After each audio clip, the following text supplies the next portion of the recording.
제발요. 그 쉰내 나는 몸으로 제 명품 옷 좀 만지지 마세요. 아들은 경멸을 담아 소리치고는 어머니의 짐을 현관 밖으로 내던졌습니다. 잘 가세요, 어머니. 그는 인생에서 어머니라는 마지막 오점을 지웠다며 콧노래를 흥얼거렸습니다. 하지만 그것은 성공의 축배가 아닌 그의 모든 것을 집어삼킬 거대한 파산의 시작이었습니다. 그가 모르는 진짜 지옥의 문이 바로 그가 어머니를 내쫓았던 날부터 열리고 있었습니다. 지금부터 한 어머니의 통쾌하고도 처절한 복수의 이야기가 시작됩니다. 치익.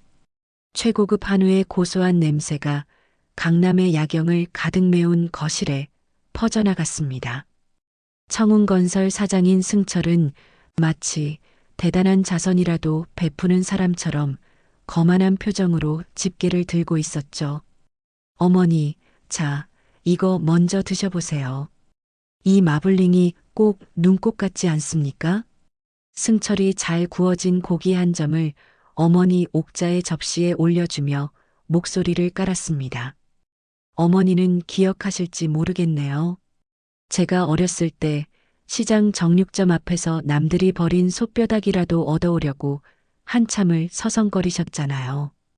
그거 한솥 끓여서 우리 식구 며칠을 먹었죠. 이젠 그런 거 드실 필요 없습니다. 그는 자신의 효심이 대견하다는 듯 가슴을 툭툭 쳤습니다. 옆에 있던 아내 수진이 기다렸다는 듯이 추임새를 넣었습니다. 어머님, 정말 세상이 달라졌죠? 다 우리 승철 씨가 밤낮 없이 고생한 덕분이에요. 어머님 호강시켜드리는 게 이 사람 유일한 낙이라니까요. 수지는 옥자의 물컵에 물을 채우며 살갑게 굴었지만 그녀의 눈은 조금도 웃고 있지 않았습니다. 옥자는 아무 말 없이 아들이 준 고기를 입에 넣었습니다. 분명 부드럽게 녹아내리는 최고급 육질이었지만 어쩐지 쓴맛이 느껴지는 것만 같았죠. 어머님, 근데 요즘 무릎은 좀 어떠세요? 지난번에 보니까 계단 오르내리실 때 좀 힘들어 보이셔서요. 저희가 얼마나 걱정했는지 몰라요.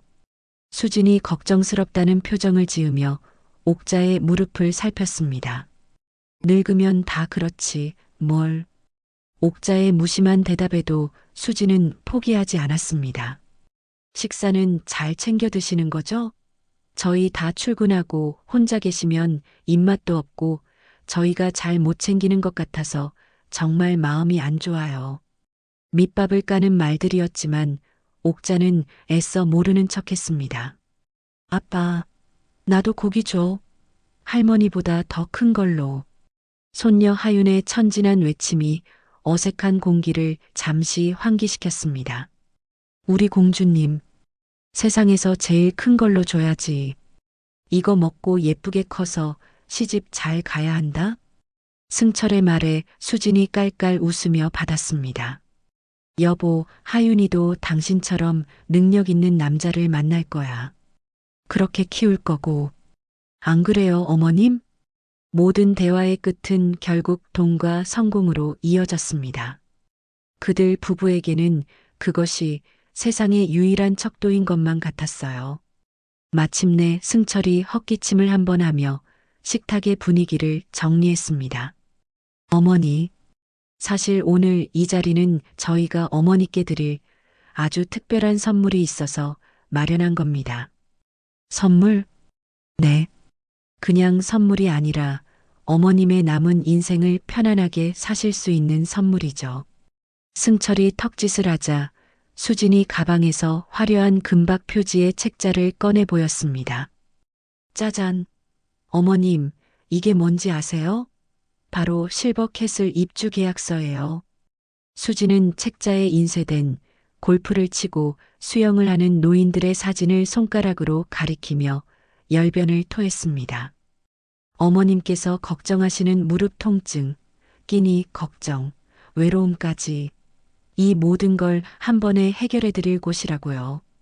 24시간 의료진이 대기하고 삼시세끼 영양사가 짠 식단이 나오고 이제 어머님은 손가락 하나 까딱 안 하고 편안하게 지내시면 되는 거예요. 쨍그랑 옥자가 쥐고 있던 젓가락 한 짝이 손에서 미끄러져 접시에 부딪히며 날카로운 소리를 냈습니다. 모두의 시선이 그녀에게로 향했습니다. 결국 요양원에 처넣겠다는 말을 참 곱게도 하는구나. 옥자의 입에서 나온 말은 그 자리에 있는 모두를 얼어붙게 만들었습니다. 승철의 얼굴이 삽시간에 굳어졌습니다. 어머니, 무슨 말씀을 그렇게 섭섭하게 하세요? 요양원이라뇨? 급이 다른 곳입니다. 저희 회사 이번에 프로젝트 하나가 잘 돼서 매달 이 고급 실버타운 비용 저희가 부담해드리겠다는 거예요. 급이 달라봤자 결국 자식한테 쫓겨나 갇혀 사는 곳이지. 내가 내 발로 가는 것도 아니고 내가 원치 않는데 보내는 건 감옥 아니니? 옥자의 목소리가 서늘하게 떨렸습니다. 수진이 당황하며 변명했습니다. 어머님, 오해세요. 저희가 정말 어머님을 생각해서 나는 내 집이 편해. 아직 그런 곳에 갈 생각 없다. 옥자의 말에 수진은 입을 꾹 다물었습니다. 결국 인내심이 바닥난 승철이 언성을 높였습니다. 어머니, 왜 좋게 말씀드리는 걸 이렇게 삐딱하게 들으세요? 지난번엔 가스불 위에 냄비 올려놓고 깜빡 잠드셔서 불날 뻔했잖아요. 저희더러 매일 불안에 떨면서 살라는 말씀이세요?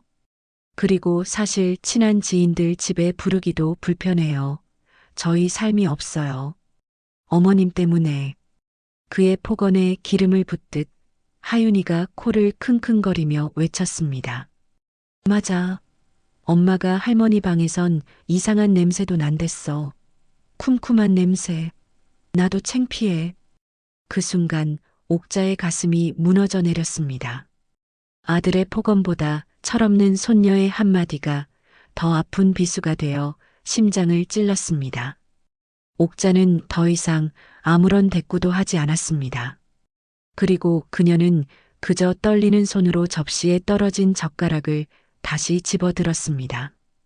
그리고는 식어버린 고기 한 점을 입에 넣고 천천히, 아주 천천히 씹었죠. 아들이 사준 비싼 고기가 아니라 제 살과 뼈를 깎아 키운 세월에 대한 배신을, 그 모진 서러움을 통째로 삼키고 있었습니다. 지금 울면 안 되지. 고요한 식탁 위로 옥자가 처절하게 고기 씹는 소리만이 나직하게 울려 퍼졌습니다. 다음 날 동이 트기도 전에 푸르스름한 새벽이었습니다. 아직 모두가 깊은 잠에 빠져 있는 시각, 옥자는 이미 모든 채비를 마친 채 텅 빈 거실에 홀로 앉아 있었습니다. 밤새 뜬 눈으로 지새운 그녀의 얼굴에는 피곤함 대신 차가운 결심만이 서려 있었죠. 어젯밤 아들 내외가 준 실버 캐슬의 화려한 책자만이 대리석 식탁 위에서 그녀를 조롱하듯 놓여 있었습니다. 그녀가 챙긴 짐이라고는 낡은 손가방 하나가 전부였죠. 띵동. 약속된 시간, 현관문 너머로 짧은 벨소리가 울렸습니다. 옥자는 마지막으로 집안을 천천히 둘러보았습니다. 아들이 장가간다고 살던 집을 팔아 마련해 주었던 이 집, 손녀의 웃음소리가 묻어있는 소파, 남편의 영정이 놓인 선반까지. 그녀는 그 모든 것을 눈에 새기듯 담고는 미련 없이 자리에서 일어났습니다. 문 밖에는 말쑥한 차림의 기사가 서 있었고 아파트 입구에는 번쩍이는 검은색 세단이 그녀를 기다리고 있었습니다. 아들이 보낸 차였습니다. 옥자를 태운 검은 세단은 유유히 아파트를 빠져나갔습니다. 그리고 같은 시각 자신의 방창으로 이 모든 것을 바라보던 승철은 콧노래를 흥얼거렸습니다. 잘 가세요, 어머니. 어젯밤의 불쾌한 소라는 그의 세상에 어떠한 흔적도 남기지 못한 듯했죠. 뽀얀 김이 서린 욕실 거울을 닦아낸 승철은 거울 속 자신에게 만족스러운 미소를 지어 보였습니다. 여보, 당신 오늘 너무 멋있어. 수진이 간 내린 원두 커피를 건네며 그의 넥타이를 매만졌습니다. 그녀의 아첨은 승철에게 가장 완벽한 아침 식사였죠. 오늘 글로벌 랜드마크 타워 최종 승인 도장만 받으면 진짜 내 인생 더 화려하게 빛날 거야. 당연하지. 당신 머리에서 나온 기획안인데 승인도 문제없이 날 거야. 승철은 아내 수진의 눈을 보며 세상을 다 가진 듯 웃고는 회사로 향했습니다. 웅장한 청운건설 본사 로비에 승철의 구둣발 소리가 울려 퍼지자 모든 직원들이 하던 일을 멈추고 기계적으로 허리를 숙였습니다. 안녕하십니까, 사장님. 사장님, 좋은 아침입니다. 승철은 가볍게 손을 들어 보이며 사장 전용 엘리베이터에 올라탔습니다. 최고층에 위치한 사장실의 거대한 통유리창 너머로 서울 시내가 장난감처럼 펼쳐져 있었습니다. 그는 이 도시를 내려다보는 순간을 가장 사랑했어요. 벽면에는 자수성가 CEO 신화, 건설업계의 마이다스의 손 같은 화려한 제목의 신문 기사들이 그의 성공을 증명하듯 전시되어 있었습니다. 김 비서, 오늘 일정 브리핑해. 승철이 책상에 앉으며 인터폰을 눌렀습니다. 그때였습니다. 브리핑 대신 책상 위 내선 전화가 비명을 지르듯 요란하게 울리기 시작했습니다. 사장님, 사장님, 큰일 났습니다. 김 비서의 다급하고 떨리는 목소리가 스피커를 찍고 터져 나왔습니다. 김 비서, 호들갑 떨지 말고. 무슨 하늘이라도 무너졌나? 그의 여유로운 질책에 김 비서는 거의 울먹이며 외쳤습니다. 사장님, 하늘이 무너진 것보다 더합니다. 방금 시청 건축가에서 연락이 왔는데 글로벌 랜드마크 타워 건축 허가가 갑자기 보류됐다고 합니다. 순간 승철의 손에서 매끄럽게 돌아가던 몽블랑 만년필이 바닥으로 툭 떨어졌습니다. 뭐라고? 지금 그게 말이나 되는 소리야? 이미 도장 찍기 직전까지 간 일을 누가 뒤집어? 승철의 목소리에서 처음으로 여유가 사라졌습니다. 그 담당자 박 과장이라는 친구 바로 연결해. 지금 당장. 잠시 후 전화가 연결되었습니다. 승철은 애써 차분한 목소리로 말했죠. 아, 박 과장님. 청운건설 최승철입니다. 좋은 아침입니다. 수화기 너머로 어색한 침묵이 흘렀습니다. 아, 최 사장님. 드릴 말씀이 없습니다만 위에서 내려온 지시라. 윗선이라니요? 박 과장님, 우리가 어떤 사이입니까? 설마 저번에 제가 챙겨드린 성의가 부족했다고 이러시는 겁니까? 승철의 목소리에 은근한 협박이 묻어났습니다. 하지만 상대의 반응은 예상 밖이었죠. 무슨 말씀이신지 모르겠습니다. 환경영향평가에서 새로운 문제점이 발견되어 재검토에 들어간 것뿐입니다. 저는 원칙대로 처리할 뿐이니 자세한 내용은 공문으로 확인하시죠. 박 과장님, 잠깐만요. 뚜 전화는 야속하게 끊겼고 다시 걸어도 통화 중 신호음만 들릴 뿐이었습니다. 이게 대체 무슨... 그날 승철의 완벽했던 하루는 그렇게 어이없이 금이 가고 말았습니다. 그렇게 일주일이 흘렀습니다. 처음에 분노와 자신감은 서서히 불안감으로 변해가고 있었습니다. 건축허가 보류 소식은 어디서 새어나갔는지 투자자들의 전화벨을 울리게 만들었습니다. 최 사장, 이게 어떻게 된 일이야? 허가에 문제가 생겼다는 게 사실인가? 아닙니다. 장 이사님. 사소한 행정 착오일 뿐입니다. 곧 해결될 겁니다. 승철은 아무렇지 않은 척 투자자들을 다독였지만 등줄기에서는 식은땀이 흘렀습니다. 며칠 뒤 가장 큰 투자사 중 한 곳에서 투자금 일부를 회수하겠다는 통보가 날아왔습니다. 자금줄에 비상이 걸리자 은행에서도 귀신같이 연락이 왔습니다. 최승철 사장님, 대출 연장 심사에 이번 허가 보류 건이 영향을 미칠 수도 있다는 점 미리 알려드립니다. 승철은 날이 갈수록 예민해지고 포악해졌습니다. 밤늦게 귀가하는 날이 잦아졌고 수진이 걱정스러운 얼굴로 물었습니다. 여보, 당신 요새 얼굴이 너무 안 좋아. 회사에 무슨 일 있어? 아무것도 아니야. 당신은 신경 꺼. 그는 아내에게 날카롭게 쏘아붙이고는 서재로 들어가 버렸습니다. 자금 압박이 심해지자 자재를 대는 하청업체들은 밀린 대금부터 결제해달라고 아우성이었고 현장으로 가야 할 자재들의 발이 묶이기 시작했습니다. 그리고 마침내 터질 것이 터지고야 말았습니다. 피 말리는 전화 통화를 막 끝낸 승철의 사무실 문이 거칠게 열렸습니다. 흙먼지를 뒤집어 쓴 현장 소장이었습니다.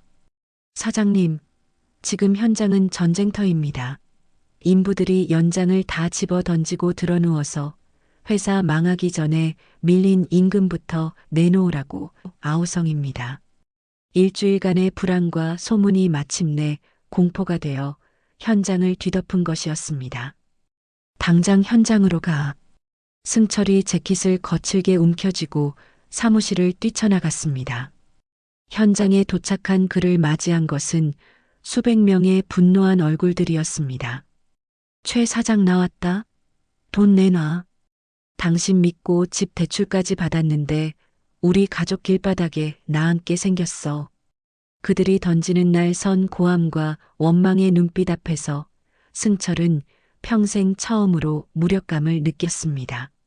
자신이 통제할 수 없는 상황이라는 것을 그는 뼈저리게 깨닫고 있었습니다. 청운건설의 긴급 대책회의실은 마치 초상집 같았습니다. 공기의 무게가 임원들의 어깨를 짓누르고 있었고 모두가 숨을 죽인 채 회의 테이블 상석에 앉은 승철의 눈치만 살피고 있었죠. 일주일 내내 밤샘과 스트레스로 헬쑥해진 승철의 얼굴에는 폭발 직전의 분노만이 이글거리고 있었습니다. 사장님, 언론에 기사가 나갔습니다. 김 비서가 사형 선고를 전하는 사람처럼 떨리는 손으로 태블릿 PC를 내밀었습니다. 화면에는 청운건설 랜드마크 타워, 자초 위기 유동성 문제까지 겹치나? 라는 악의적인 제목의 기사가 떠 있었습니다. 승철이 태블릿을 낚아채듯 받아들고는 소리쳤습니다. 이 기레기 놈들이 어떻게 이렇게 빨리 알아? 회사 내부에 첩자가 있는 거 아니야? 누가 흘렸어? 현장에서 흉흉한 소문이 퍼진 것이. 소문? 소문만으로 이런 기사를 써? 이게 그냥 기사로 보여? 이건 누군가 우리 회사를 죽이려고 작정하고 터뜨린 거야. 승철이 벌떡 일어나 회의실을 흉흉하게 맴돌기 시작했습니다. 그는 곧장 휴대폰을 꺼내 단축번호 1번을 길게 눌렀습니다. 김 의원님, 저 최승철입니다. 지금 인터넷 기사 보셨습니까? 승철이 평소의 거만함은 온데간데 없이 다급한 목소리로 말했습니다. 수화기 너머에서는 잠시 머뭇거리는 소리가 들려왔습니다. 아, 최 사장 나도 방금 봤네. 안타깝게 됐어. 안타깝다니요. 의원님께서 힘 좀 써주셔야겠습니다. 저희가 지금까지 어떤 관계입니까? 승철의 목소리가 노골적으로 변했습니다. 최 사장, 나도 자네 도와주고 싶지. 근데 이번 거는 물이 너무 깊어. 나까지 빠져 죽을 일 있나? 의원님, 일단 만나서 식사라도 하시면서. 밥은 무슨 밥? 당분간 연락 말게. 뚜뚜뚜 야멸차게 끊긴 전화에 승철의 얼굴이 시뻘겋게 달아올랐습니다. 그는 욕설을 씹어뱉으며 다음 번호를 눌렀습니다. 박 차관님, 접니다. 랜드마크 타워 건 말입니다. 아, 최 사장. 미안하지만 그거는 내 손을 떠났어. 더 높은 곳에서 직접 컨트롤하는 모양이야. 나도 어쩔 수가 없어. 이번에도 전화는 허무하게 끊겼습니다. 더 높은 곳이라니 대체 누구란 말인가? 꽝? 승철이 책상을 주먹으로 내려치자 임원들의 어깨가 움찔했습니다. 대체 누구야? 어떤 놈이 내 뒤통수를 친 거냐고. 그는 미친 사람처럼 회의실을 오가며 자신의 적들을 하나씩 꼽기 시작했습니다. 태상건설 백인태, 그 늙은 영감탱이 짓인가? 아니면 3년 전에 내가 부도내버린 만호개발 사장놈이 복수의 칼을 가는 건가? 그것도 아니면 승철의 눈에 핏발이 섰습니다. 그때 회계팀장이 거의 울상이 된 얼굴로 서류 뭉치를 들고 회의실로 들어섰습니다. 사장님, 방금 최대 투자사인 오성캐피탈에서 연락이 왔습니다. 거긴 또 왜? 승철의 목소리는 갈라져 있었습니다. 투자금 전액 회수를 위한 법적 검토에 들어갔다고 합니다.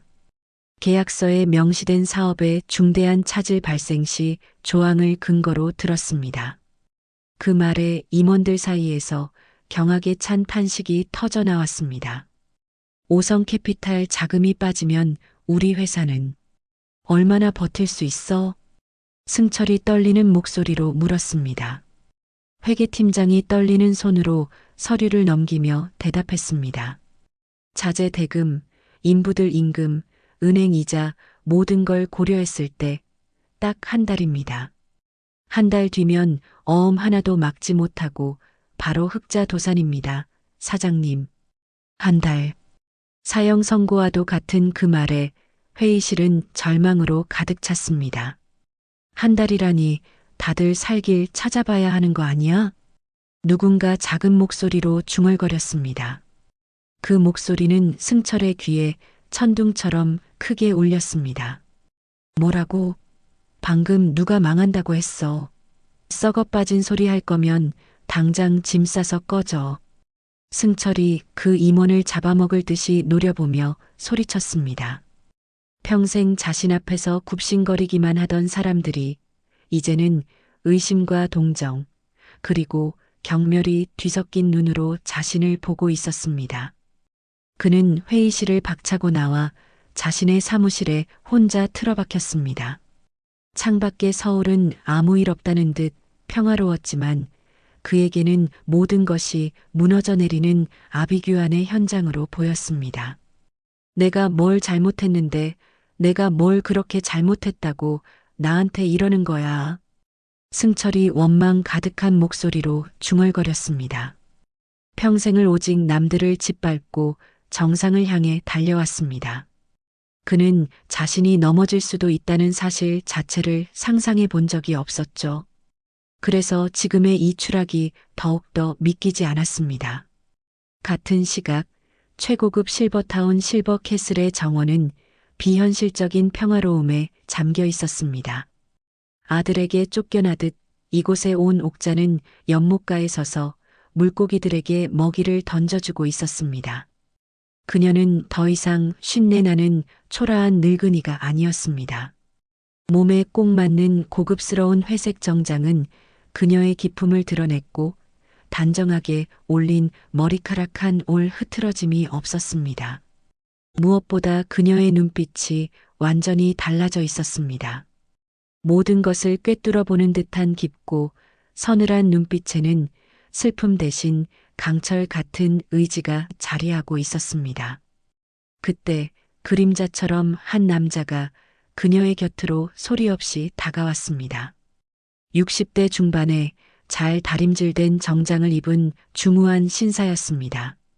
그는 옥자의 뒤에서 2걸음 떨어진 곳에 멈춰서서 정중하게 허리를 깊이 숙였습니다.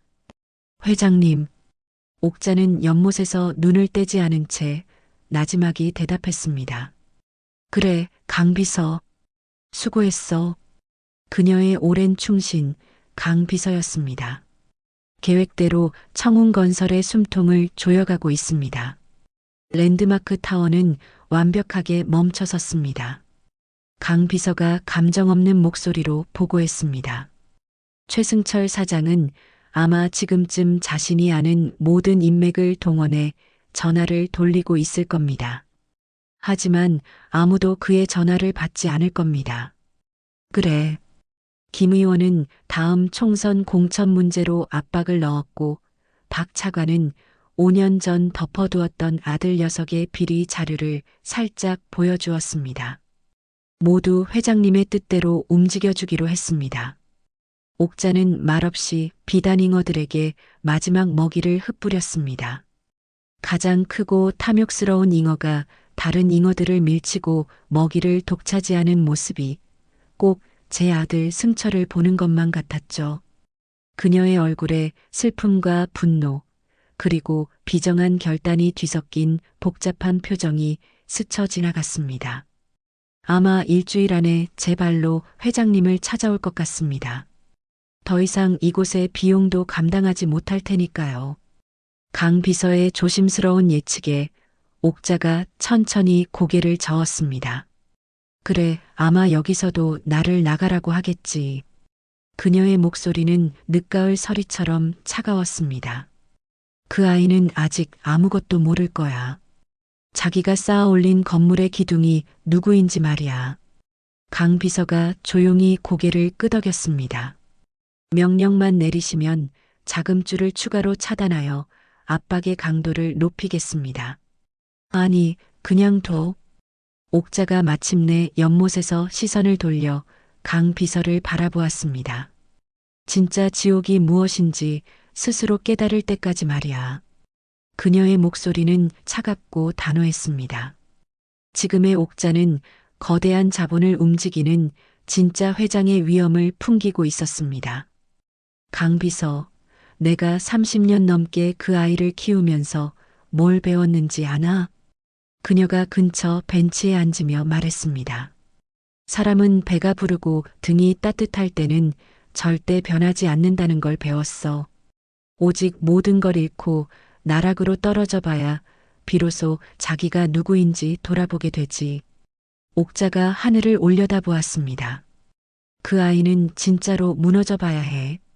자기가 휘두르는 돈과 권력이 얼마나 허망한 것인지, 그리고 지금까지 누구 덕에 그 모든 것을 누리고 살았는지 뼛속까지 깨달아야 해. 그래야 비로소 진짜 사람이 될 수 있어. 최 사장이 회장님을 원망하게 될 겁니다. 원망? 얼마든지 하라고 해. 옥자가 단호하게 말했습니다.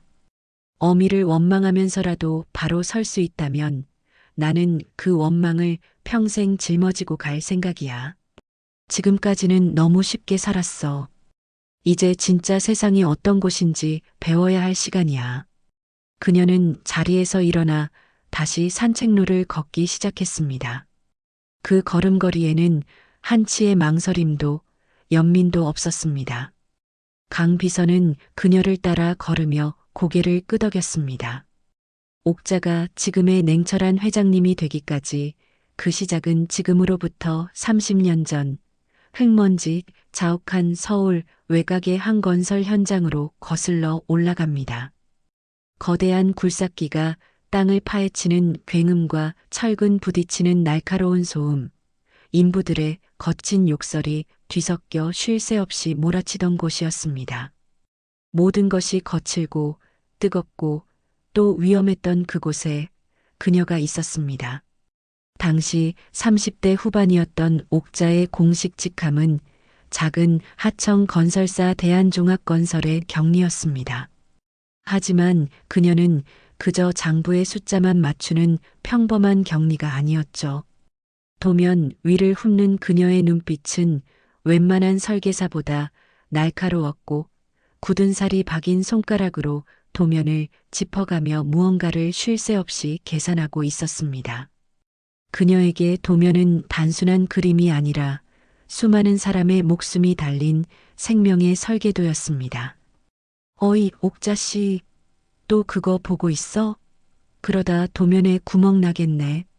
털털한 성품의 현장 소장, 박 소장이 땀을 닦으며 사무실로 들어왔습니다. 소장님, 잠깐 이것 좀 와서 보셔야겠어요. 옥자가 도면의 한 부분을 가리키며 말했습니다. 여기 건물 기초공사 깊이가 너무 얕게 나왔어요. 이러면 나중에 반드시 문제가 생길 겁니다. 박 소장이 그녀의 옆에 서서 도면을 들여다보았습니다. 아, 이 부분? 본사 설계팀에서 넘어온 대로 하는 건데 뭐가 문제라도 있어? 문제가 있어도 아주 큰 문제죠. 이 지역 집안이 유독 약한 곳이잖아요. 제가 예전 지질 조사 자료까지 다 찾아봤는데 옥자가 한쪽 구석에 쌓아둔 서류 더미에서 누렇게 변색된 자료 하나를 꺼내 펼쳤습니다. 여기 보세요. 지하 3m까지가 물을 머금은 연약 집안이에요. 그런데 설계는 고작 2m만 파괴되어 있습니다. 이러면 건물이 완공돼도 몇 년 안에 한쪽으로 기울어질 수 있어요. 최소 5m는 파내고 다져야 안전합니다. 박 소장은 입을 떡 벌렸습니다. 허허, 옥자 씨는 정말 못 말린다니까. 경리가 지질학까지 공부하고 있으니 우리 같은 기술자들은 뭘 먹고 살라고. 그냥 밤에 잠이 안 와서 책 좀 뒤적여 봤을 뿐인걸요. 옥자가 쑥스럽다는 듯 웃으며 말했습니다. 바로 그때 컨테이너 사무실 문이 거칠게 열리며 한 사내가 들어왔습니다. 회사의 실질적인 권력자 백인태 상무였습니다. 박 소장, 밖에서 쇠파이프 소리가 안 들려? 인부들 농땡이 피우는데 여기서 뭘 하고 있는 거야? 아, 백인태 상무님. 그게 아니라 옥자 씨가 도면을 보다가 아주 중요한 의견을 내서요. 박 소장의 말에 백인태 상무의 차가운 시선이 옥자에게로 향했습니다. 경리가 뭘 안다고 도면을 봐? 그의 목소리에는 여자와 아랫것에 대한 경멸이 가득 담겨 있었습니다. 웬 암탉이 울어서 시끄럽다 했더니 경리 계집이 도면을 붙들고 있네? 자기 일이나 제대로 해. 어디서 남자들 일에 끼어들어. 죄송합니다. 옥자는 묵묵히 고개를 숙일 수밖에 없었습니다. 하지만 그녀는 포기하지 않았습니다. 그날 이후 옥자는 밤마다 헌책방을 뒤져 구한 건설 전문 서적들을 파고들었습니다. 어린 아들 승철이 곤히 잠든 옆에서 그녀는 희미한 형광등 불빛에 의지의 구조역학과 지질학, 건축법규를 통째로 외웠습니다. 그녀의 머릿속에서 수많은 지식들이 하나로 합쳐지고 새로운 아이디어로 태어났습니다. 어느 날 밤 그녀는 지진에 대한 기사를 읽다가 혁신적인 생각을 떠올렸습니다. 지진의 충격을 건물이 억지로 버티는 게 아니라 차라리 흘려보내면 어떨까? 유연하게 함께 춤을 추듯이 말이야. 그녀는 밤을 새워가며 종이에 미친 듯이 무언가를 그리고 계산했습니다. 건물 기초 부분에 충격을 흡수하고 분산시키는 특수 구조를 만드는 것. 그것이 바로 훗날 청운건설의 기반이 된 내진 기반 공법의 시작이었습니다. 다음 날 옥자는 용기를 내어 자신의 설계도를 박 소장에게 보여주었습니다. 그것을 본 박 소장의 눈은 경탄으로 빛났습니다. 이건 옥자 씨, 이건 정말 대단한 발명이야. 당장 백상무님께 이걸 보여드려야 해. 하지만 세상은 그녀의 편이 아니었습니다. 백상무는 그녀의 설계도를 제대로 보지도 않고 구겨서 쓰레기통에 던져버렸습니다. 현장에서 일하는 인부들은 그녀를 보고 노골적으로 비웃고 조롱했습니다. 여자가 분수도 모르고 현장에서 뭘 안다고 저렇게 설쳐대? 그럼에도 옥자는 굴복하지 않았습니다. 그녀는 어린 승철을 등에 업고 매일같이 현장을 누볐습니다. 인부들의 어깨 너머로 공사 기술을 익혔고 질척이는 진흙탕에 발이 빠지면서도 건물이 올라가는 모든 과정을 눈에 담았습니다. 고달프고 외로운 싸움이었지만 그녀의 등 뒤에는 세상 그 무엇과도 바꿀 수 없는 아들, 승철이 있었습니다. 승철아, 조금만 참아. 엄마가 우리 아들 위해서 세상에서 제일 멋지고 안전한 집 지어줄게. 흙먼지 속에서 옥자는 등에 업힌 아들에게 속삭였습니다. 그녀의 꿈은 소박했습니다. 자신이 개발한 기술로 사랑하는 아들이 평생 발 뻗고 잘 수 있는 번듯한 집 한 채를 지어주는 것. 그것이 그녀의 전부였습니다. 며칠 후 평화로운 아침이었습니다.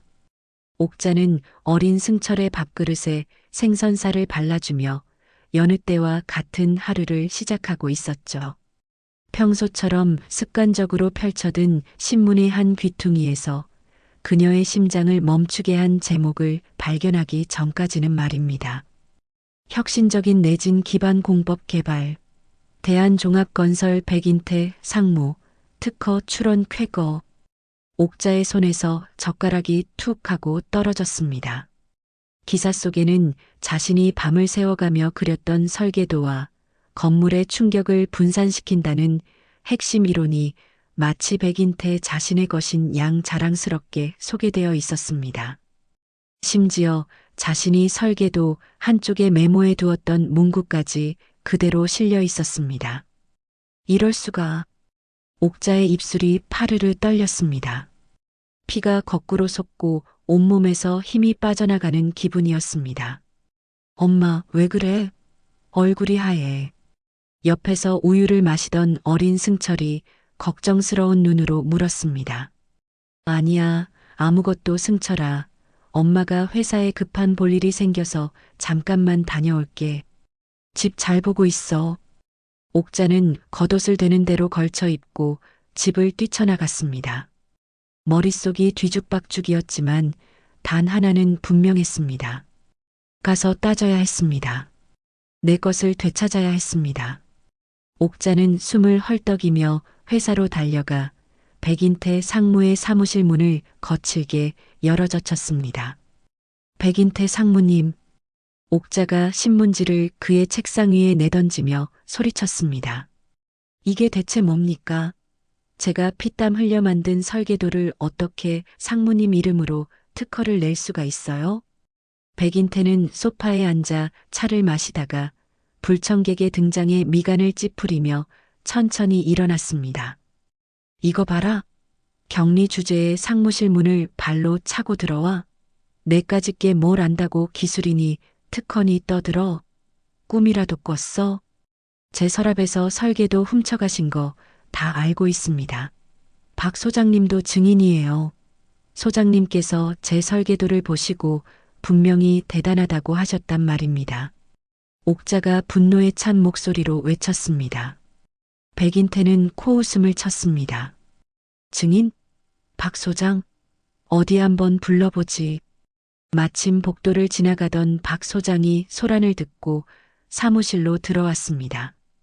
옥자의 얼굴에는 한 줄기 희망이, 백인태의 얼굴에는 비릿한 미소가 떠올랐습니다.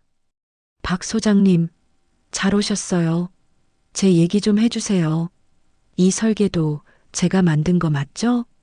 옥자가 박 소장에게 달려가며 애원했습니다. 하지만 박 소장은 그녀의 간절한 눈빛을 피하며 고개를 떨구었습니다. 백인태의 서늘한 시선이 그의 등 뒤에 비수처럼 꽂혀 있었죠. 미안하네, 옥자 씨. 나는 아무것도 모르겠어. 네. 소장님, 그게 무슨 말씀이세요? 분명히 제게 칭찬해 주셨잖아요. 이건 발명이라고. 옥자가 믿을 수 없다는 표정으로 절규했습니다. 박 소장은 입술을 깨물며 고개를 저었습니다. 백상무님 말씀이 맞습니다. 옥자 씨가 가끔 혼자서 엉뚱한 상상을 하는 경우가 있었습니다. 제가 잘 타일렀어야 했는데 죄송합니다. 그 순간 옥자는 기술을 도둑맞은 것보다 더 큰 것을 잃었습니다. 바로 사람에 대한 마지막 믿음이었습니다. 꺼봐. 아무도 내 말을 믿지 않잖아. 백인태가 팔짱을 끼며 승리자처럼 말했습니다. 내까짓 게 무슨 능력이 있어서 이런 걸 만들어. 어디서 본 걸 베껴와서 돈이라도 뜯어내려 한 거겠지. 아니에요. 제가 직접 제 머리로 만든 기술이라고요. 옥자가 울먹이며 소리쳤습니다. 그럼 증거 있어? 내 것이라는 증거가 있냐고. 백인태의 목소리가 얼음장처럼 차가워졌습니다. 이 설계도는 엄연한 회사 자산이야. 너 같은 경리가 이걸 들고 외부로 유출하려 한 정황도 포착됐고, 이거 업무상 배임에 산업 스파이 미수까지 걸리는 거 알아? 제가요? 제가 왜 그런 짓을 해요? 당장 내 책상 치우고 짐 싸서 나가. 오늘부로 당신은 해고야. 다시는 이 회사 근처에 얼씬도 하지 마. 옥자는 더 이상 아무 말도 할 수 없었습니다. 세상 전체가 자신을 손가락질하는 거대한 감옥처럼 느껴졌습니다. 터덜터덜 집으로 돌아온 그녀는 아무것도 모른 채 TV를 보고 있던 승철의 손을 잡고 밖으로 나왔습니다. 당장 살던 사택에서도 쫓겨날 판이었으니까요. 엄마, 우리 어디가? 나 배고픈데. 어린 아들의 불안한 물음에 옥자는 끝내 참았던 눈물을 터뜨리고 말았습니다. 억울함과 분노가 피눈물이 되어 뺨을 타고 흘러내렸습니다. 그때 뒤에서 누군가 다급하게 그녀를 불렀습니다. 박 소장이었습니다. 옥자 씨, 잠깐만. 그는 주위를 살피며 누런 봉투 하나를 그녀의 손에 쥐어주었습니다. 이걸로 작은 방이라도 하나 구해. 내 퇴직금 미리 당겨받은 거야. 소장님, 미안하네. 나한테도 처자식이 있어서 백상무 그 사람한테 밉보이면 우리 가족 다 길바닥에 나앉아. 정말 미안하다. 박 소장은 죄인처럼 고개를 숙인 채 도망치듯 사라졌습니다. 옥자는 그 돈 봉투를 부들부들 떨리는 손으로 움켜쥐었습니다. 그녀는 깨달았습니다. 기술이나 정직함만으로는 이 험한 세상을 이길 수 없다는 것을, 힘이 없으면 모든 것을 빼앗긴다는 것을. 소장님, 두고 보세요. 내가 백인태한테 꼭 다시 빼앗아 올 겁니다. 옥자는 흐르는 눈물을 소매로 닦아내며 굳게 다짐했습니다. 한편 옥자의 꿈을 훔친 백인태는 그 기술을 바탕으로 승승장구했습니다. 내진 기반 공법은 건설업계의 판도를 바꾸는 혁신적인 기술로 인정받았고, 그는 이를 발판 삼아 대한민국 굴지의 건설사인 태상건설을 세우고 회장의 자리에 올랐습니다. 박 소장이 건네준 피 같은 돈은 옥자와 어린 승철이 비바람을 피할 작은 전세방 한 칸을 마련해 주었지만 당장의 생계는 또 다른 문제였습니다. 벼랑 끝에 내몰린 옥자가 찾아간 곳은 동대문 재래시장이었습니다. 그녀는 시장 구석의 작은 좌판을 빌려 아침 일찍부터 밤늦게까지 배추와 물을 팔기 시작했습니다. 그녀의 손은 더 이상 섬세한 설계도를 만지지 않았습니다. 대신 차가운 시멘트 바닥에 앉아 흙 묻은 채소를 다듬어야 했죠. 하지만 그녀의 눈은 죽지 않았습니다. 오히려 더 날카롭게 빛나고 있었습니다. 그녀는 단순히 채소만 파는 것이 아니었습니다. 시장 전체를 거대한 하나의 유기체로 보고 그 안에서 돈과 욕망이 어떻게 흘러가는지를 분석하고 있었습니다. 아줌마, 이 무는 얼마요? 1,000원입니다. 속이 꽉 차서 국 끓이면 아주 시원해요. 에이, 끄트머리가 좀 상했는데 800원에 줘요. 그러시면 제가 손해보는 장사인데 알겠습니다. 대신 다음에 또 오셔야 해요. 옥자는 푼돈을 깎으려는 손님과 웃으며 실랑이를 하면서도 시장 사람들의 표정과 행동, 물건을 사는 패턴을 모조리 머릿속에 저장했습니다.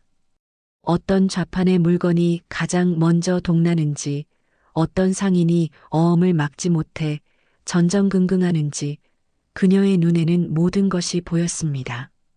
어느 날 옆 좌판의 생선 장수가 넋두리를 했습니다. 에휴, 요즘 고등어 값이 금값이라 손님들이 통 지갑을 안 여네. 다른 상인이 맞장구를 쳤습니다. 그러게 말이야. 이러다 다 같이 망하겠어. 그들의 대화를 듣고 있던 옥자가 무심한 듯 한마디 툭 던졌습니다. 고등어가 비싸면 정갱이나 청어를 들여놓으시면 되잖습니까? 그걸 누가 사 먹는다고. 고등어 주산지인 동해에 큰 태풍이 올라오고 있다는 뉴스를 못 보셨습니까? 당분간 고등어 어획량은 바닥일 거고 값은 천정부지로 뛸 겁니다. 그때 서민들은 맛과 모양이 비슷한 값싼 생선으로 눈을 돌리게 되어 있어요. 지금 미리 물량을 확보해 두면 큰 돈을 버실 겁니다.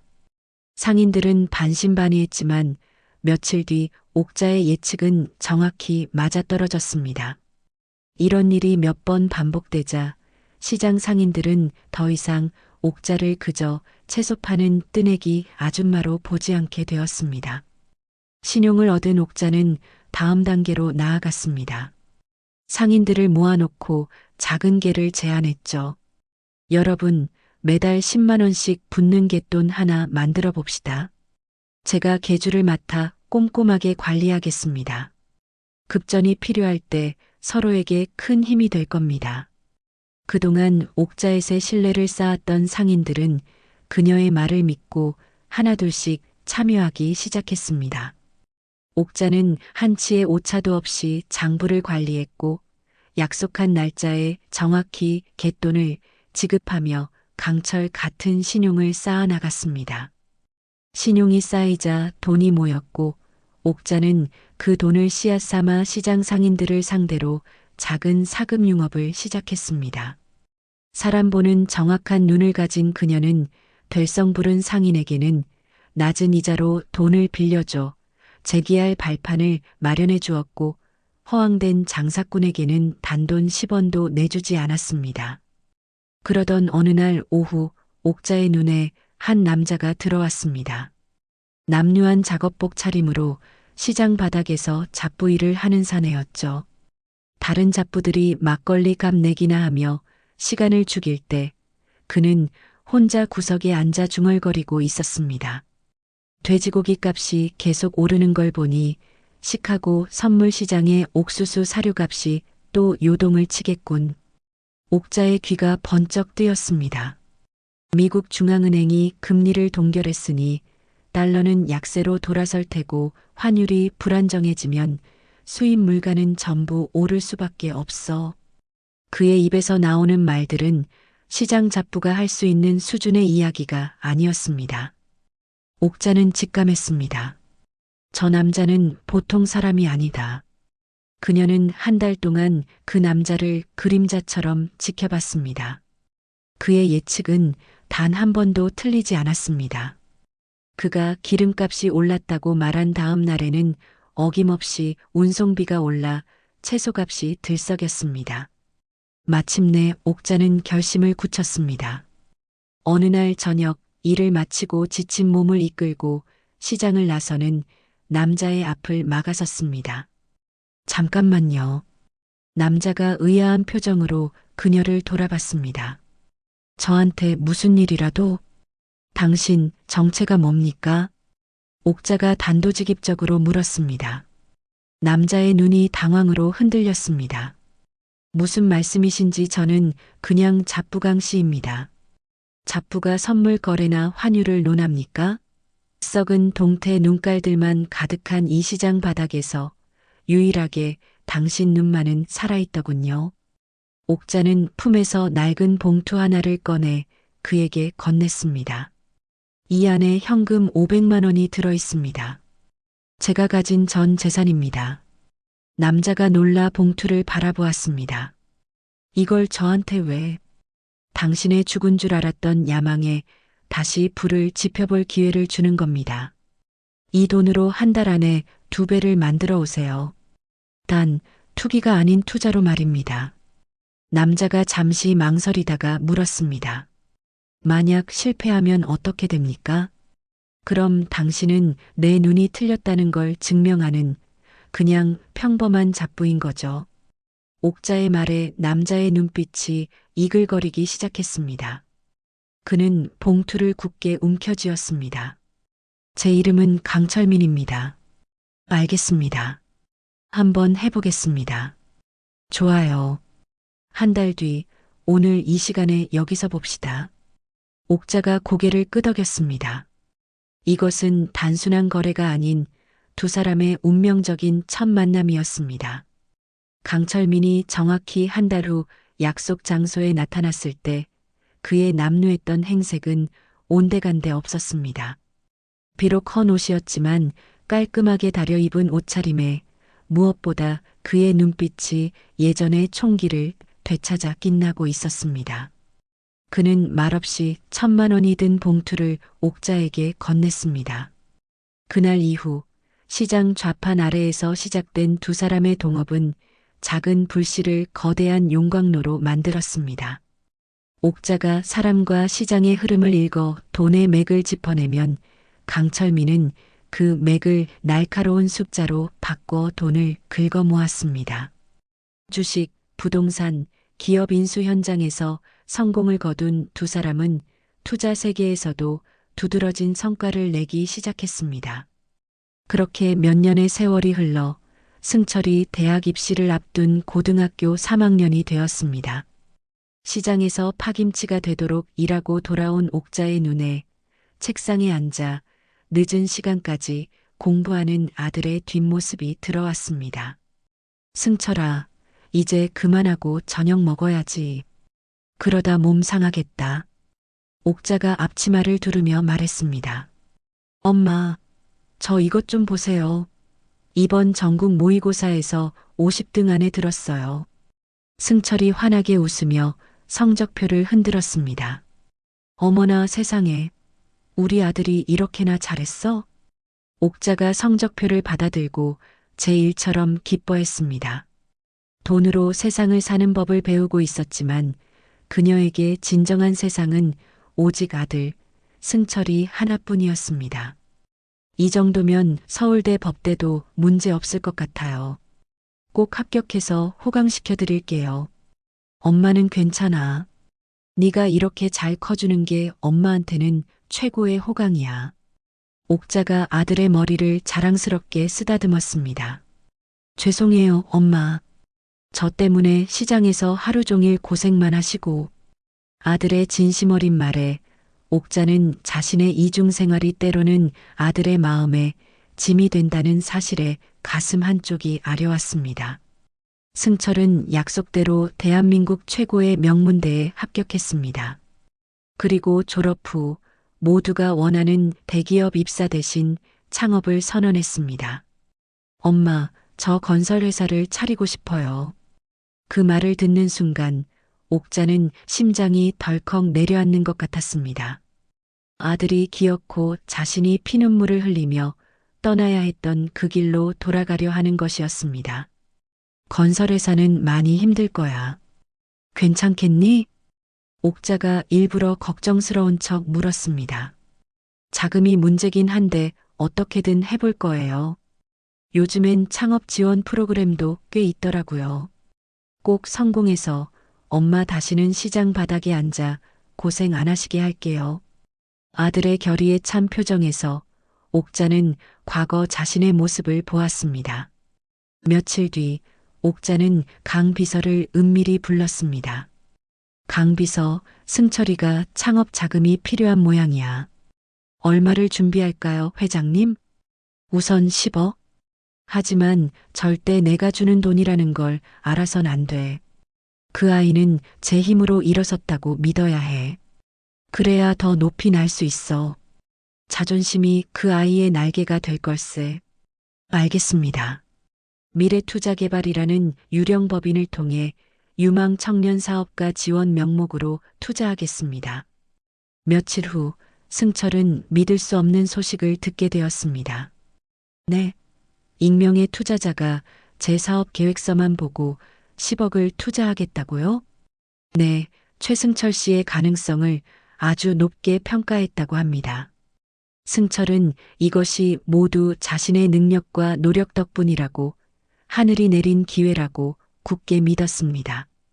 그날 저녁 그는 집으로 달려와 옥자를 부둥켜 안았습니다. 엄마, 이제 저 창업할 수 있어요. 어떤 고마운 분이 저한테 거금을 투자해 주셨어요. 이제 엄마 고생 끝났어요. 아들의 순수한 기쁨 앞에서 옥자는 아무렇지 않은 척 함께 웃어주었습니다. 그렇게 세워진 청운건설을 위해 옥자는 보이지 않는 그림자가 되었습니다. 아들의 회사가 참여하는 모든 프로젝트의 경쟁사들을 분석하고 약점을 파고들어 승리의 길을 열어주었습니다.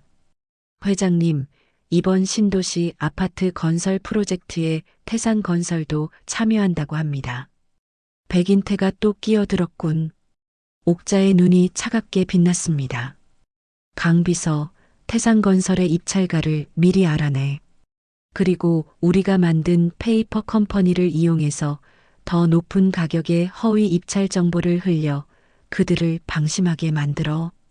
승철이에게는 그들보다 정확히 2억 낮은 가격을 제시하라고 전하게. 옥자의 지시는 치밀했고 강 비서의 실행은 완벽했습니다. 승철은 연이어 대형 프로젝트를 따내며 업계의 신데렐라로 떠올랐습니다. 그는 자신의 천재적인 사업 수완 덕분이라고 생각하며 점점 오만해졌습니다. 그러던 어느 날 성공에 잔뜩 취한 승철이 회사 임원들을 대동하고 집으로 들이닥쳤습니다. 어머니, 제게는 가족과도 같은 분들입니다. 인사드리세요. 부엌에서 저녁을 준비하던 옥자가 냄새나는 앞치마를 두른 채 거실로 나갔습니다. 안녕하세요. 승철이 애미입니다. 옥자가 정중하게 허리를 숙였습니다. 그 순간 승철이 그녀의 팔을 잡아 끌며 나지막이 하지만 얼음처럼 차가운 목소리로 속삭였습니다. 어머니, 제발이요. 여긴 시장 좌판이 아니에요. 손님들 앞에서 냄새나는 앞치마는 좀 벗으시고요. 말투도. 아휴, 아닙니다. 그냥 가만히 계시는 게 절 도와주시는 겁니다. 그 한마디가 옥자의 심장에 비수처럼 박혔습니다. 자신이 모든 것을 바쳐 키워낸 아들이 자신이 만들어준 성공의 갑옷을 입고 이제는 어머니인 자신을 부끄러워하고 있었습니다. 옥자는 아무 말도 하지 못하고 그저 상처받은 얼굴로 아들을 바라볼 뿐이었습니다. 그렇게 시간이 흘러 이 모든 일의 배후에 자신의 어머니가 있다는 사실을 꿈에도 모른 채 승철이 절망의 늪에서 허우적거리고 있을 때였습니다. 태산건설의 호화로운 회장실, 30년 전 옥자의 꿈을 훔쳐 거대한 부를 이룬 백인태가 만족스러운 미소를 지으며 전화를 끊었습니다. 그의 책상 위에는 옥자의 과거가 담긴 보고서가 놓여 있었습니다. 백인태는 최승철이 옥자의 아들이라는 사실을 이제야 알게 된 것이었죠. 최옥자의 아들놈이라 30년 만에 아주 재미있는 복수극이 되겠군. 백인태가 독사 같은 목소리로 중얼거리며 다른 번호로 전화를 걸었습니다. 김 과장, 나야. 랜드마크 타워 말이야. 보류는 무슨 보류. 그냥 취소시켜. 서류에 빨간 줄 쫙 긋고 폐기 처분하라고. 수화기 너머에서 당황한 목소리가 들려왔습니다. 하지만 회장님, 이건 너무 노골적인 명분이 부족합니다. 명분? 하하, 내가 바로 명분이야. 원래 사냥은 노골적으로 하는 법이지. 숨통을 끊을 때는 확실하게 끊어야 뒤탈이 없어. 내 말대로 해. 백인태의 잔인한 웃음소리가 회장실을 가득 메웠습니다. 한편 승철의 사무실에는 연달아 지옥의 사자가 들이닥쳤습니다. 사장님, 시청에서 방금 최종 공문이 도착했습니다. 김 비서가 새하얗게 질린 얼굴로 사무실 문을 부술 듯이 뛰어들어왔습니다. 승인해준대? 승철은 작은 희망을 가지고 들뜬 목소리로 물었습니다. 랜드마크 타워 건축 허가가 보류가 아니라 전면 백지화, 완전 취소됐다고 합니다. 뭐라고? 승철이 자리에서 벌떡 일어났습니다. 보류와 취소는 하늘과 땅 차이였습니다. 그것은 회생 불가능을 의미하는 사망 선고였죠. 그리고 은행에서도 내용 증명이 도착했습니다. 김 비서가 덜덜 떨리는 손으로 붉은 도장이 찍힌 서류를 내밀었습니다. 대출금 전액 3일 내 즉시 상환 통보입니다. 상환 불이행 시 회사와 사장님 개인 자산까지 전부 압류 조치에 들어가겠다고 합니다. 쿵. 승철은 그대로 책상에 주저앉았습니다. 눈앞이 캄캄해지고 귀에서 이명이 들렸습니다. 수백억 원의 빚을 3일 안에 갚는다는 것은 불가능했습니다. 이것은 완벽한 파산이었습니다. 그때 그의 휴대폰이 악마의 노래처럼 울렸습니다. 모르는 번호였지만 그는 홀린 듯이 전화를 받았습니다. 여보세요? 최승철 사장, 오랜만이야. 수화기 너머로 들려오는 비웃음 가득한 목소리. 승철은 그 목소리를 기억했습니다. 태상건설, 백인태. 하하, 어떤가, 기분이? 자네 어머니가 30년 전 흙바닥에서 구를 때 내가 딱 이런 기분이었을까? 아니, 그땐 이것보다 더 재밌었지. 하룻밤 사이에 모든 걸 잃는 기분. 이제 좀 알겠나? 백인태 회장의 조롱 섞인 말에 승철의 온몸이 분노로 떨리기 시작했습니다. 여기서 어머니 이야기가 왜 나와? 그게 중요한 게 아니고 당신이 꾸민 짓이었어. 그렇다면 어쩔 건가? 증거라도 있나? 내 놈이 공들여 쌓은 그 모래성을 내가 손가락 하나로 무너뜨려 주마. 대체 왜 나한테 이런 짓을 하는 거요? 승철이 절규하듯 소리쳤습니다. 왜? 내 놈같이 근본 없는 애송이가 내 앞에서 설치는 꼴을 더는 못 봐주겠더군. 백인태 회장은 말을 이었습니다. 하지만 내가 자비를 베풀어 마지막 기회를 주지. 청운건설, 나한테 넘겨. 그럼 자네 빚은 깨끗하게 정리해주지. 뭐라고요? 물론 헐값에 말이야. 자네 엄마가 시장 좌판에서 팔던 배추값 정도는 쳐주마. 그게 딱 내 회사 가치야. 이 악마 같은, 절대로 그렇게는 못해. 그럼 파산 법정에서 질질 짜든지. 선택은 자네 몫이야. 승철은 수화기를 든 채 그대로 얼어붙었습니다. 분노와 절망이 뒤섞여 온몸의 피가 차갑게 식는 것 같았죠. 그때 사무실 문이 조용히 열렸습니다. 며칠 밤을 샌 탓에 퀭한 얼굴에 김 비서였습니다. 그의 손에는 달랑 우편물 한 장이 들려 있었습니다. 또 뭐야? 승철이 텅 빈 눈으로 물었습니다. 압류 딱지라도 벌써 붙이러 왔대? 사장님, 그게 아니라. 김 비서가 차마 말이 떨어지지 않는다는 듯 입술을 달싹였습니다. 이거 실버캐슬에서 온 이번 달 시설 이용료 납부 통지서입니다. 그런 건 알아서 처리하라고 했을 텐데.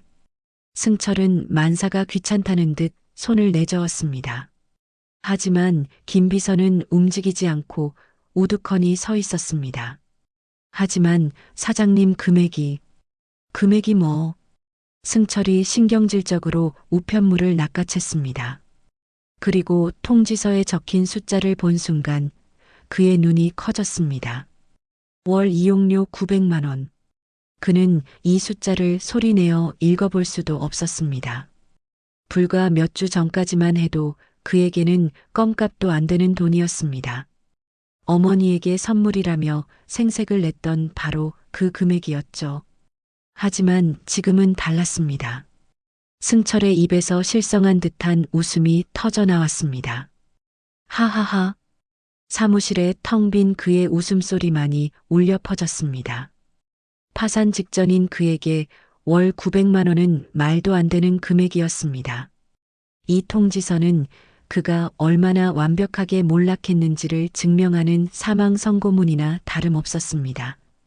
웃음을 멈춘 승철의 얼굴이 차갑게 굳어갔습니다. 끝까지 귀찮게 하는구나. 당장 거기서 나오라고 해야지. 승철은 차를 몰아 실버캐슬로 향했습니다.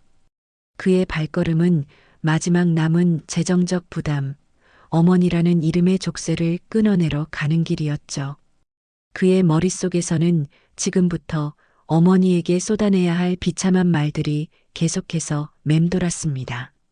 어머니, 죄송하지만 이제 그곳에서 나오셔야겠습니다. 회사가 망했습니다.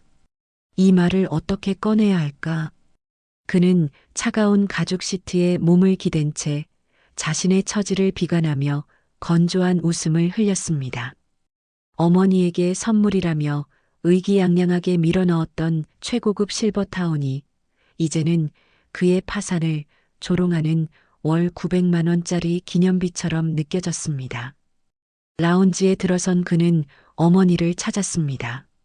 자신이 상상했던 대로 창가에 앉아 초라하고 불안한 얼굴로 바깥을 내다보고 있을 어머니를 말입니다.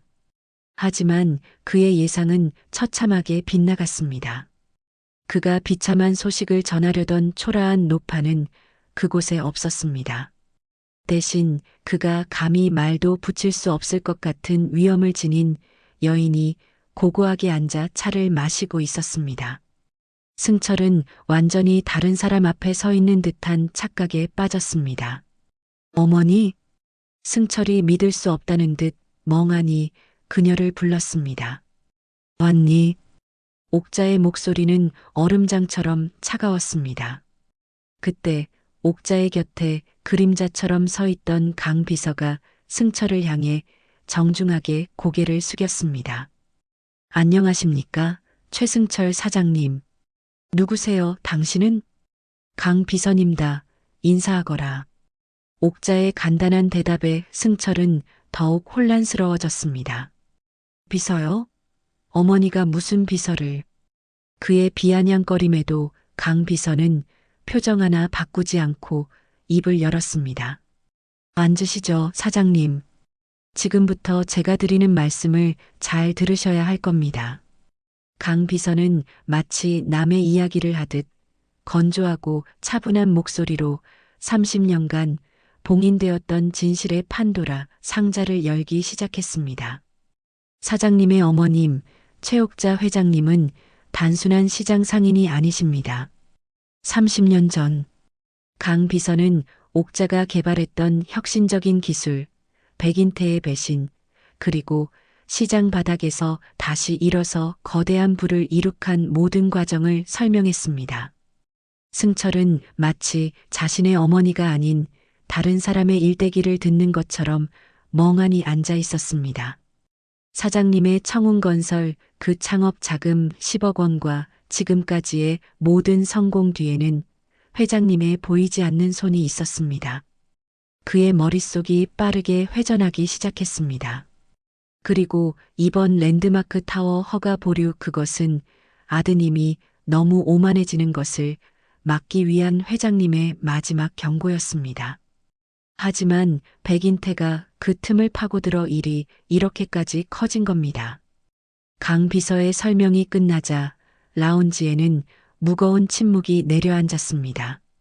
승철의 머릿속을 가득 채웠던 어머니를 여기서 나가게 해야 한다는 생각은 온데간데 없이 사라지고 그 자리에는 뜨거운 분노와 탐욕이 들끓기 시작했습니다. 잠깐만, 그럼 결국 그는 자리에서 벌떡 일어나 옥자를 향해 손가락질했습니다. 이 모든 게 어머니가 시작한 짓이라고요? 그의 목소리는 배신감과 분노로 뒤엉켜 있었습니다. 그렇게 돈이 많으셨어요? 그렇게 힘이 있으셨냐고요? 그런데 왜 저를 시장 바닥 아들로 만들고 이 모든 걸 장난처럼 뺏으려고 하신 겁니까? 처음부터 다 주셨으면 됐잖아요. 너는 아직도 무엇이 잘못되었는지 모르는구나. 옥자의 차가운 목소리가 그의 말을 잘랐습니다. 뭘 몰라요? 뭘? 어머니가 내 인생을 장난감처럼 가지고 놀다가 이 사단을 만든 거잖아요. 내 회사가, 내가 피땀 흘려 이룬 모든 게 지금 어머니 때문에 망하게 생겼다고요. 그는 짐승처럼 으르렁거리며 옥자의 앞으로 다가섰습니다. 이제 와서 고고한 척하지 마세요. 당장 책임지세요. 어머니가 시작한 불이니까 어머니가 끝이란 말입니다. 그의 눈에는 일말의 죄책감도 없었고 오직 자신의 것을 되찾겠다는 탐욕만이 번들거렸습니다. 어머니가 가진 그 대단한 힘으로 백인태 그놈을 밟아버리고 내 회사 원래대로 되돌려 놓으세요. 그게 네가 할 말의 전부인 거니? 옥자가 아들을 올려다보며 물었습니다. 그녀의 눈빛 속에서 마지막까지 남아있던 희미한 기대감이 산산조각 나는 것이 보였습니다.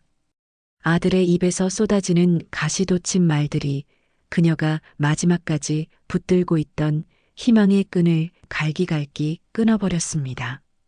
옥자는 천천히 자리에서 일어났습니다. 그리고 조금의 흔들림도 없는 눈으로 아들을 똑바로 마주 보았습니다. 그래, 알겠다. 옥자의 등 뒤로 승철의 절규가 메아리 쳤습니다. 알겠다니요? 그게 할 말의 전부냐고요. 당장 책임지세요. 어머니가 망쳐놓은 내 인생, 당장 책임지시라고요. 그 순간 옥자가 천천히 고개를 돌려 아들을 바라보았습니다. 그녀의 눈에는 더 이상 실망감이나 분노가 아닌 차가운 경멸만이 담겨 있었습니다. 너는 아직 정신을 못 차렸구나. 내 돈을 보고 달려드는 거머리일 뿐이지. 네가 쌓아 올린 모든 것은 허상이었고 너의 인생 역시 마찬가지다. 이제 그 허상 뒤에 숨어있던 내 진짜 모습을 마주할 시간이니 네 인생은 스스로 책임져라. 옥자의 마지막 말은 사형 선고처럼 승철의 심장에 박혔습니다. 어머니, 어디 가세요? 승철이 뒤따라가려 했지만 강 비서가 철옹성처럼 그의 앞을 막아섰습니다. 사장님, 그만 돌아가시죠. 어머니에게 완전히 버림받았다는 현실 앞에서 승철의 마지막 이성의 끈이 끊어지고 말았습니다. 그는 미친 사람처럼 집으로 차를 몰았습니다. 수진아, 여보, 어디 있어? 승철이 집에 들어서자마자 아내를 찾았습니다. 왜 이렇게 소리를 질러? 무슨 일이야? 수진이 거실에서 나오며 짜증스럽게 물었습니다. 어머니, 우리 어머니가. 승철은 숨을 헐떡이며 자신이 방금 겪은 비현실적인 모든 사실들을 횡설수설 털어놓기 시작했습니다. 수진의 표정은 처음에는 의심으로, 다음에는 경악으로, 그리고 마지막에는 탐욕으로 번뜩이며 급변했습니다. 뭐라고? 시어머니가 숨겨진 재벌이라고? 그런데 당신은 그 앞에서 뺨이라도 맞을 각오로 싹싹 빌지는 못할 망정 삿대질을 하고 왔다고? 이 머저리 같은 인간아. 수진이 악을 쓰며 남편을 다그쳤습니다. 당신 자존심이 밥 먹여줘? 그깟 자존심 때문에 수천억을 걷어차? 우리 하윤이는 이제 어떡할 건데? 내가 뭘 어떡해. 나도 방금 처음 안 사실이라고. 비켜. 내가 가야겠어. 내가 가서 무릎이라도 꿇고 빌어서라도 돈을 받아내고 말 테니까. 수진이 미친 듯이 옷을 챙겨 입고 집을 뛰쳐나갔습니다. 수진은 실버캐슬로 달려가 정원을 산책하고 있는 옥자를 발견했습니다. 어머님, 어머님, 저 수진이에요. 수진은 언제 그랬냐는 듯 세상에서 가장 애처로운 표정을 지으며 옥자의 바짓가랑이를 붙잡고 늘어졌습니다. 어머님, 제발요. 저희 승철 씨 한 번만 살려주세요. 아들 망하는 꼴을 보셔야 속이 시원하시겠어요? 수진이 눈물 콧물을 쏟아내며 울부짖었습니다. 저희 인생 책임져 주세요. 어머님 돈, 저희도 지분이 있는 거 아니에요? 네. 저희가 이렇게 망하면 어머님도 세상 사람들한테 손가락질 받으실 거예요. 애원에서 협박으로 넘어가는 순간 옥자의 손이 부들부들 떨렸습니다. 지난 세월 동안 자신에게 살랑거리던 저 며느리의 가증스러운 얼굴 위로 30년 전 자신의 모든 것을 짓밟았던 백인태의 얼굴이 겹쳐 보였습니다. 옥자는 수진의 머리채를 잡아채려는 것을 간신히 참았습니다. 당장 내 눈앞에서 꺼져라. 옥자가 얼음처럼 차가운 한마디를 남기고 돌아섰습니다. 어머님, 어머님. 수진이 뒤에서 절규했지만 옥자는 단 한 번도 뒤돌아보지 않았습니다. 승철과 수진이 마지막 동아줄을 놓치고 서로를 핥히는 사이 백인태의 무자비한 공격은 멈추지 않았습니다. 며칠 뒤 청운건설 사옥 정문에는 차가운 법원 공고가 나붙었습니다. 사장님, 법원에서 최종 부도 처리가 결정됐습니다. 김 비서가 떨리는 목소리로 마지막 보고를 올렸습니다. 회사 건물과 사장님 댁을 포함한 모든 자산이 내일 아침부로 경매에 넘어간다고 합니다. 승철은 텅 빈 사장실 의자에 앉아 아무 말도 할 수 없었습니다. 모든 것이 끝났습니다. 몇 주 후 승철과 수지는 호화로웠던 주상복합 아파트에서 쫓겨나 길바닥에 나앉았습니다. 압류를 알리는 빨간 딱지가 붙은 가구들이 집 밖으로 실려나가고 두 사람의 손에는 작은 여행 가방 하나씩만 들려 있었습니다. 이게 다 뭐야? 내 인생이 왜 이렇게 된 거냐고. 승철이 텅 빈 집 앞에서 망연자실하게 중얼거렸습니다. 그때 옆에 서 있던 수진이 증오에 찬 눈으로 남편을 쏘아붙였습니다. 다 당신 때문이야. 당신이 조금만 더 비굴했어도 당신 어머니 앞에서 무릎 한 번 꿇는 게 그렇게 어려웠어? 너는 뭐 잘한 거 있어? 돈만 보고 나랑 결혼한 속물 아니야. 돈 떨어지니까 바로 본색 드러내는 것 봐. 뭐, 이 인간이 정말. 그래, 나 속물이다. 그런데 너는 뭐 대단한 줄 알아? 결국 네 엄마 돈으로 사장 행세한 주제에. 두 사람은 서로에게 추악한 말을 쏟아내며 맹렬하게 싸웠습니다.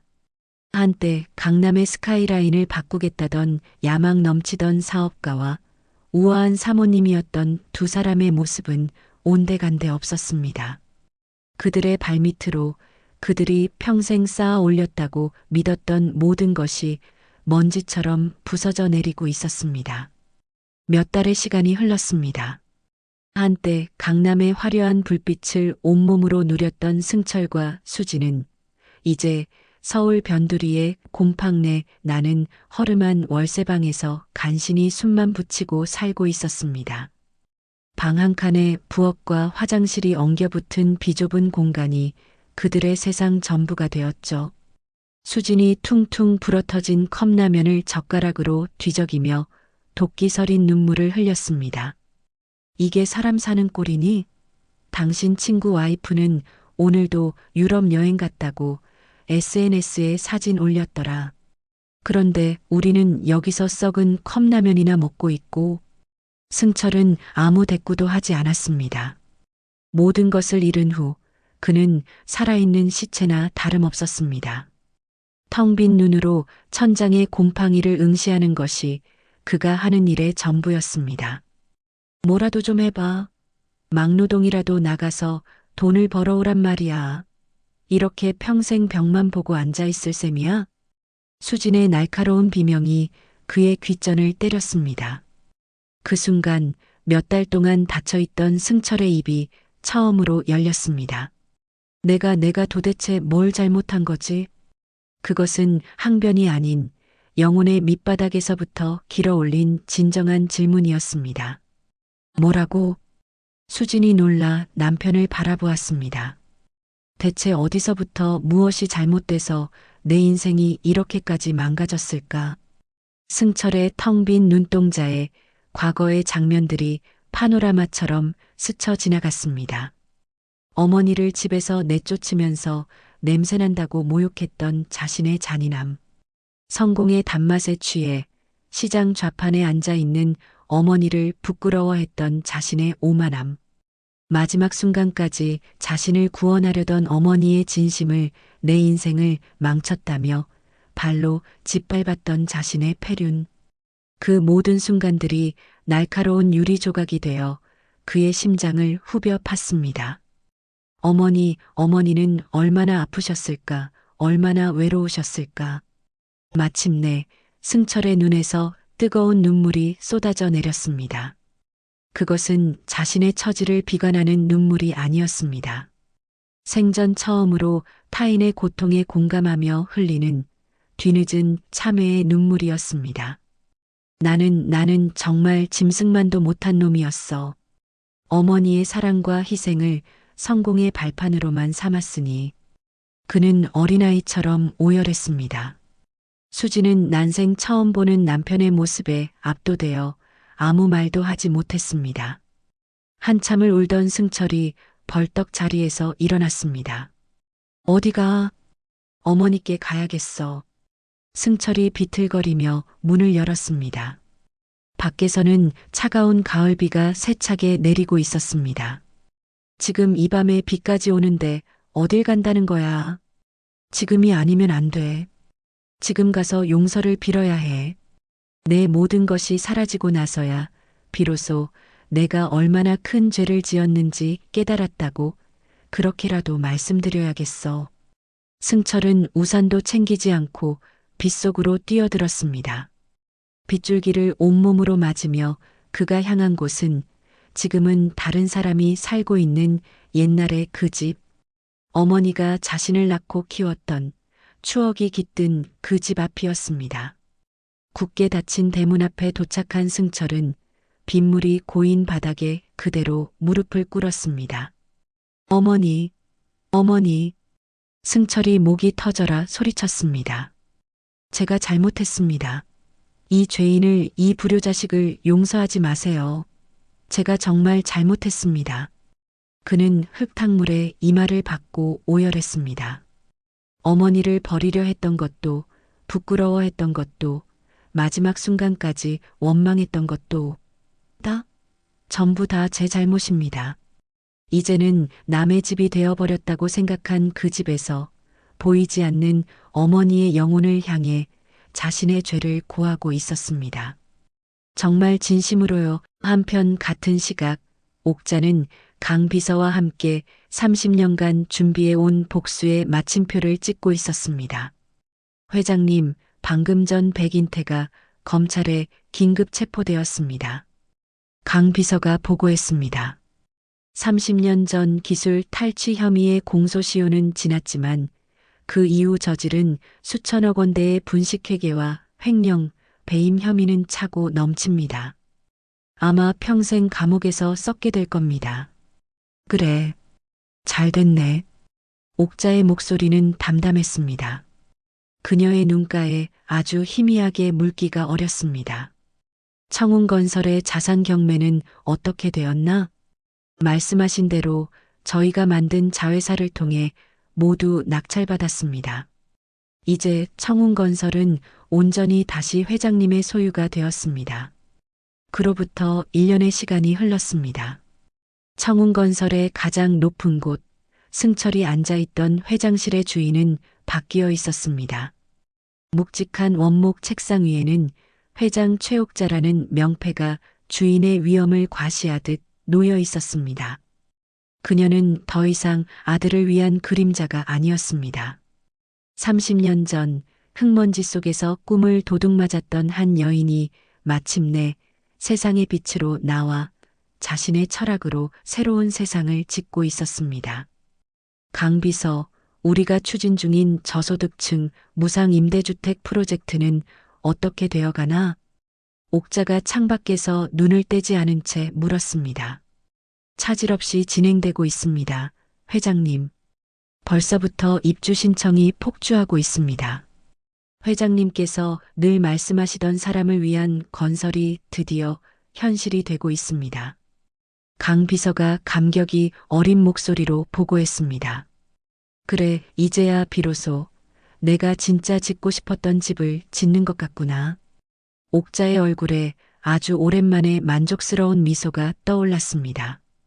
주말이 되자 옥자는 강 비서 대신 운전기사만 대동한 채 서울 외곽의 허름한 빌라 단지로 향했습니다.